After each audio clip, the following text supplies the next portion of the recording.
बिस्मिल्लाहिर्रहमानिर्रहीम अस्सलाम वालेकुम बच्चों, उम्मीद है आप सब खैरियत से होंगे। बच्चों, आज हम चैप्टर 22 न्यूक्लियर फिजिक्स के पहले न्यूमेरिकल प्रॉब्लम्स को सॉल्व करेंगे। बच्चों, इस चैप्टर से थोड़ी सी तरतीब मैं चेंज कर रहा हूँ क्योंकि बच्चों के पेपर्स है। तो पहले हम एक्सरसाइज सॉल्व करेंगे, उसके बाद एंड पर बेटा मैं आपको सारे लेक्चर्स भी प्रोवाइड कर दूंगा। बच्चों, हमारे पास फर्स्ट न्यूमेरिकल है, numerical number 22.1। If an isotope has a half-life of 10 days and there are initially 5000 nuclei, how many will remain after 30 days? बच्चों, आपको स्टेटमेंट में कहा जा रहा है एक आइसोटोप की हाफ लाइफ 10 डेज है और उसके टोटल 5000 न्यूक्लियाई थे। तो बच्चों 30 दिन के बाद यानी 3 हाफ लाइफ के बाद वो कितने रह जाएंगे। गिवन डाटा में सबसे पहले हमने हाफ लाइफ लिखी 10 days, initial nuclei total number of nuclei थे हमारे पास 5000, टाइम है हमारे पास 30 डेज यानी टोटल हमारे पास 3 हाफ लाइफ होगी। रिमेनिंग न्यूक्लियाई हमने फाइंड आउट करना है। फार्मूला हमारे पास n is equal to n naught 1/2 raise to power t divide by t half. यहाँ पर बेटा हमारे पास टोटल 3 हाफ लाइफ है, वैल्यूज यहाँ पर पुट करेंगे तो बच्चों हमारे पास टोटल न्यूक्लियाई रह जाएंगे 625 न्यूक्लियाई। यही हमारे पास रिक्वायर्ड आंसर था। नेक्स्ट है बच्चों हमारे पास 22.2। If a nucleus of carbon-14 has a decay constant lambda is equal to 0.00012 per second, what is its half-life? बच्चों आपको डिके कांस्टेंट दे दिया गया है, आपने हाफ लाइफ फाइंड आउट करनी है। डिके कांस्टेंट को हम सिंपल वर्ड्स में इस तरह समझ सकते हैं कि कोई मटेरियल कोई चीज कितनी स्पीड से डिके हो रही है। तो सबसे पहले बच्चों हमने डिके कांस्टेंट हमारे पास गिवन था, हाफ लाइफ फाइंड आउट करनी थी और हमारे पास फार्मूला होता है बेटा डिके कांस्टेंट से हाफ लाइफ निकालने का 0.693 डिवाइडेड बाय लैम्डा।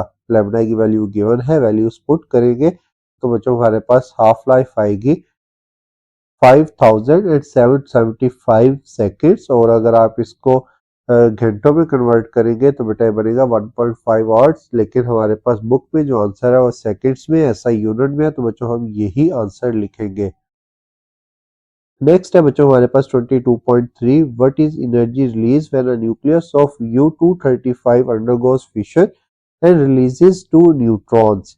स्टेटमेंट में आपको कहा जा रहा है कि हमारे पास न्यूक्लियर फिशन के अंदर यूरेनियम 235 जो है वो 2 न्यूट्रॉन्स को इमिट करता है। तो बच्चों वहां पर कितनी एनर्जी रिलीज होगी। तो बच्चों हमारे पास मैस डिफेक्ट जो होता है यूरेनियम का वो हमारे पास 1.993 10⁻⁻28 kg एनर्जी हमने फाइंड आउट करनी है। एनर्जी का फार्मूला होता है हमारे पास is equal to mass defect multiply by C square. और यहाँ पर बच्चों सी स्क्वायर की वैल्यू आप डायरेक्ट भी याद रख सकते हैं, लेकिन यहाँ पर हमने बेटा सी की वैल्यू स्पीड ऑफ लाइट की 3 × 10⁸ का स्क्वायर है। तो बेटा पहले स्क्वायर लेंगे तो ये बन जाएगा 9 × 10⁻16 और इसे जब इस मैस डिफेक्ट से मल्टीप्लाई करेंगे तो हमारे पास एनर्जी आएगी 1.793 10⁻11 जाउल्स।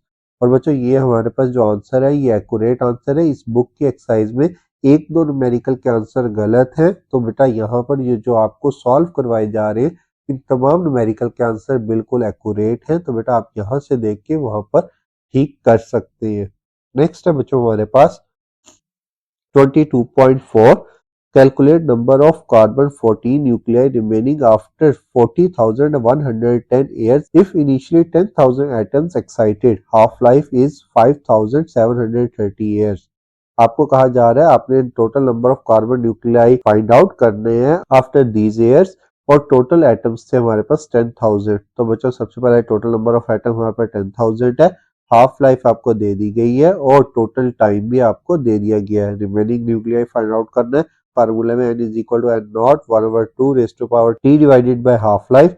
तो बेटा हम ये जब डिवाइड करेंगे इसे तो बेटा टोटल जो बनेगी वो 7 हाफ लाइफ बनेगी और जब इन वैल्यूज को मल्टीप्लाई और डिवाइड करेंगे तो बेटा हमारे पास टोटल नंबर ऑफ न्यूक्लियाई बचेंगे 78 और यही हमारे पास रिक्वायर्ड आंसर था।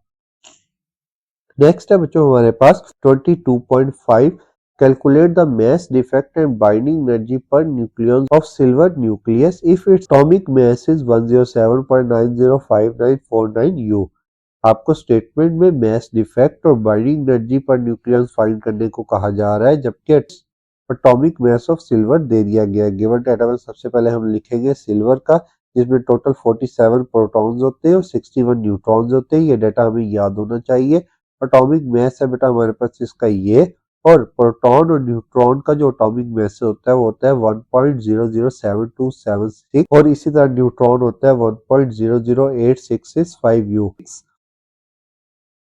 और यहाँ पर बेटा हमने एक कांस्टेंट की वैल्यू डायरेक्ट भी याद रखनी है, सी स्क्वायर यानी कि 931.5 मेगा इलेक्ट्रॉन वोल्ट, यानी स्पीड ऑफ लाइट का जब हम स्क्वायर लेते हैं तो उसकी मेगा इलेक्ट्रॉन वोल्ट की वैल्यू ये आती है। अगर आप ये वैल्यू डायरेक्ट याद रखते हो तो बच्चों हमारा जो न्यूमेरिकल है वो ज्यादा लेंथी नहीं होता, लेकिन अगर आप बाद में भी निकालना चाहते हो, मतलब ड्यूरिंग द न्यूमेरिकल निकालना चाहते हो, तब भी आप निकाल सकते हो। लेकिन बेहतर ये है हमने दो न्यूमेरिकल में वैल्यू यूज करनी है, इसके बाद वाले में भी यूज करनी है, तो बेटा आपकी डायरेक्ट याद रखिएगा। फाइंड करना है बेटा आपने मास डिफेक्ट और बाइंडिंग एनर्जी पर न्यूक्लियॉन। तो बच्चों सबसे पहले मास डिफेक्ट निकालने के लिए, मास डिफेक्ट हमने टॉपिक में समझा था कि हमारे पास जब प्रोटॉन और न्यूट्रॉन आपस में मिलकर न्यूक्लियस बनाते हैं तो थोड़ा सा जो मास है वो एनर्जी में कन्वर्ट हो जाता है। जो मास में डिफरेंस आता है उसको हम मास डिफेक्ट का नाम देते हैं। मास ऑफ प्रोटॉन को मास ऑफ न्यूट्रॉन्स में ऐड करेंगे और इन दोनों के मास में से मास ऑफ न्यूक्लियस को सब्ट्रैक्ट करेंगे। तो सबसे पहले प्रोटॉन मास निकालने के लिए टोटल 47 प्रोटॉन्स थे और हमारे पास एक प्रोटॉन का मास था ये, तो टोटल मास आ गया प्रोटॉन का 47.341972, और न्यूट्रॉन का मास आएगा, न्यूट्रॉन थे हमारे पास 61, तो 61.528565। तो बच्चों दोनों को जब हम ऐड करेंगे तो टोटल न्यूक्लियॉन्स का मास आएगा 108.870537। हमें टोटल न्यूक्लियस का मास दिया गया था ये, तो बेटा टोटल न्यूक्लियॉन्स के मास में से इस एक्चुअल मास को, जो एटॉमिक मास है, उसको सब्ट्रैक्ट करेंगे तो मास डिफेक्ट आएगा हमारे पास, मास डिफेक्ट डेल्टा एम, इसमें इस वैल्यू में से इसको माइनस किया तो बेटा ये आ गया मास डिफेक्ट। मास डिफेक्ट के बाद बच्चों हम ये वाला formula binding energy find out करने का फार्मूला यूज करेंगे, E is equal to m c square. C square की वैल्यू थी 931.5, तो बेटा यहाँ पर मास डिफेक्ट अभी हमने निकाला है, तो बेटा इसको जो मल्टीप्लाई करेंगे तो ये आ गया मेगा इलेक्ट्रॉन वोल्ट में बाइंडिंग एनर्जी। और पर न्यूक्लियॉन्स की बाइंडिंग एनर्जी निकालने के लिए टोटल न्यूक्लियॉन्स से हमारे पास 108.87, इसको जब हम डिवाइड करेंगे तो बेटा पर न्यूक्लियॉन्स की बाइंडिंग एनर्जी आ जाएगी 8.32 मेगा इलेक्ट्रॉन वोल्ट। अब ये मेगा इलेक्ट्रॉन वोल्ट है, हमने इसे जॉउल्स में कन्वर्ट करना है, तो वन एटॉमिक मास यूनिट जो है वो था 1.6 10⁻13 जॉउल के, तो बेटा इस वैल्यू को इससे 1.6 10⁻13 से मल्टीप्लाई करेंगे तो जॉउल में आंसर आएगा 1.33 10⁻12 जॉउल, और यही हमारे पास रिक्वायर्ड आंसर था।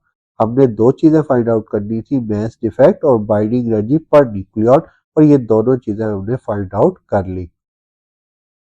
नेक्स्ट है बच्चों हमारे पास 6 न्यूमेरिकल कैलकुलेट एनर्जी रिलीज इन रिएक्शन। यहाँ पर आपको रिएक्शन दिया गया है, एक न्यूट्रॉन जो है यूरेनियम से कोलाइड कर रहा है और उसमें बेटा हमारे पास दो एलिमेंट्स बन रहे हैं और 3 न्यूट्रॉन्स इमिट हो रहे हैं और 7 एनर्जी भी रिलीज हो रही है। गिवन डाटा में सबसे पहले एक न्यूट्रॉन का मास और यूरेनियम का मास हमने लिखा, उसके बाद बच्चों हमारे पास दो एलिमेंट्स जो यहाँ पर बने थे दोनों को यहाँ पर रिप्रेजेंट किया, उनका एटॉमिक मास लिखा, और यहाँ पर भी बेटा हम डायरेक्ट सी स्क्वायर की वैल्यू लिखेंगे 931.5 मेगा इलेक्ट्रॉन वोल्ट।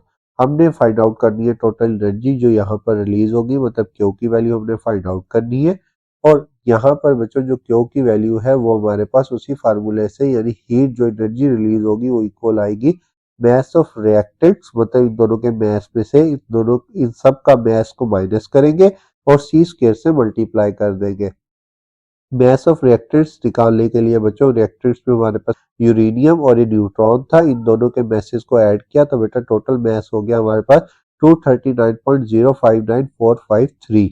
और इसी तरह मास ऑफ प्रोडक्ट निकालने के लिए इन तीनों के मैसेज को जब हमने ऐड किया तो बेटा हमारे पास यहाँ पे 3 न्यूट्रॉन्स थे, तो एक न्यूट्रॉन का मास ये होता है, तो बेटा इन तीनों को जब हम इसको मल्टीप्लाई करके इन तीनों को ऐड करेंगे तो मास ऑफ प्रोटॉन आएगा 238.869385। हमारे पास मास ऑफ रिएक्टेंट्स भी आ गया, मास ऑफ प्रोडक्ट्स भी आ गया, इन दोनों को जब हम सब्ट्रैक्ट करेंगे तो हमारे पास डेल्टा एम इक्वल आएगा 0.190068 U।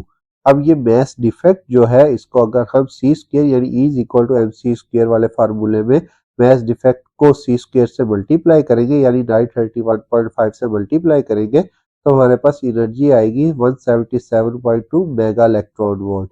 अगर हम इसे जूल में कन्वर्ट करें तो बेटा वो बनता है 2.839 10⁻⁻11 जूल। और यही हमारे पास रिक्वायर्ड आंसर था। ये थे बेटा आज का लेक्चर। लेक्चर अच्छा लगा हो तो लाइक और सब्सक्राइब करना मत भूलिएगा। Thank you. खुदा हाफिज।